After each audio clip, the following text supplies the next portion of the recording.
வணக்கம். நான் உங்க friend Jaya Srinivasan. Welcome to veggies recipe. இன்னைக்கு நம்ம வெஜ்ஜீஸ் ரெசிபி கிச்சன்ல இன்னொரு no onion no garlic chutney recipe பார்க்க போறோம்.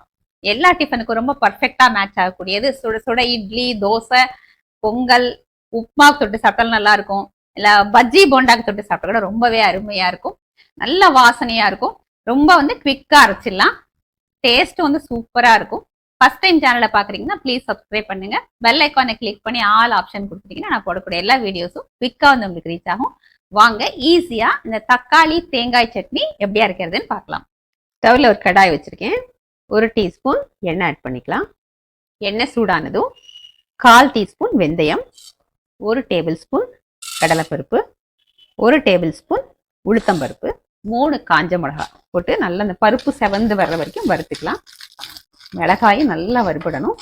பருப்பு இந்த அளவு செவந்து வந்ததும் 2 பச்சை மிளகாய், நீங்கள் காரத்துக்கு தகுந்த மாதிரி சேர்த்துக்கோங்க. 1/4 டீஸ்பூன் ஜீரகம், எல்லாத்தையும் நல்லா வதக்கி விட்டுடலாம். இதில் ஒரு மீடியம் சைஸ் தக்காளியை பொடியாக கட் பண்ணி ஆட் பண்ணிக்கலாம். தக்காளி நல்லா சாஃப்ட் ஆகிற வரைக்கும் நல்லா வதக்கிப்போம்.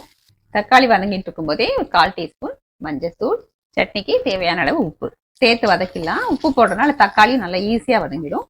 தக்காளி கொஞ்சம் வதங்கினதுக்கப்புறம் ஒரு 5-6 புதினா, ரொம்ப ஜாஸ்தி வேண்டாம், ஒரு 5லேருந்து 6 இலை சேர்த்துக்கலாம். கொஞ்சம் கொத்தமல்லி, கொஞ்சம் கருவேப்பிலை, இதையும் நல்லா வதக்கி விட்டுருவோம். லேசாக சுருண்டு வந்தால் போதும், ரொம்ப ஜாஸ்தி வதக்கணும்னு அவசியம் இல்லை. 4 டேபிள் ஸ்பூன் தேங்காய் துருவல் சேர்த்துக்கலாம். எல்லாத்தையும் ஒரு தடவை நல்லா மிக்ஸ் பண்ணி விட்டுருவோம். ஸ்டவ் ஆஃப் பண்ணிக்கலாம். தேங்காய் சேர்த்ததுக்கப்புறம் ரொம்ப வதக்கணும்னு அவசியம் இல்லை. இது கொஞ்சம் நல்லா சூடு ஆறட்டும். அதுக்கப்புறம் மிக்சியில் போட்டு நல்லா நைஸாக அரைச்சி எடுத்துக்கலாம். சட்னி நல்லா நைஸாக அரைச்சி எடுத்துட்டாச்சு. கடுகு, உளுத்தம் பருப்பு, கருவேப்பிலை, பெருங்காயம், ஒரே ஒரு காஞ்ச மிளகாய் தாளிச்சிடலாம். நோ ஆனியன் நோ கார்லிக் தக்காளி தேங்காய் சட்னி சர்விங் ரெடி. இது எல்லா டிஃபனுக்கும் ரொம்ப ஃபர்ஸ்ட் கிளாஸா இருக்கும். நான் டேஸ்ட் பண்ணி காமிக்க போறது இல்லை. நீங்க ப்ரிப்பேர் பண்ணி பார்த்துட்டு டேஸ்ட் பண்ணி பார்த்துட்டு எப்படி வந்தது நீங்களே எனக்கு சொல்லுங்க. இதில் நம்ம சின்ன சின்ன வேரியேஷன்ஸ் கூட பண்ணிக்கலாம்.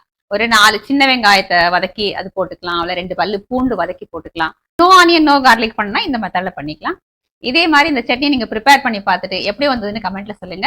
லைக் பண்ணுங்க, உங்க ஃப்ரெண்ட்ஸ் அண்ட் ஃபேமிலியோட ஷேர் பண்ணுங்க. புது ரெசிபியோட நாளைக்கு நான் உங்களை மீட் பண்றேன். தேங்க்ஸ் ஃபார் வாட்சிங்.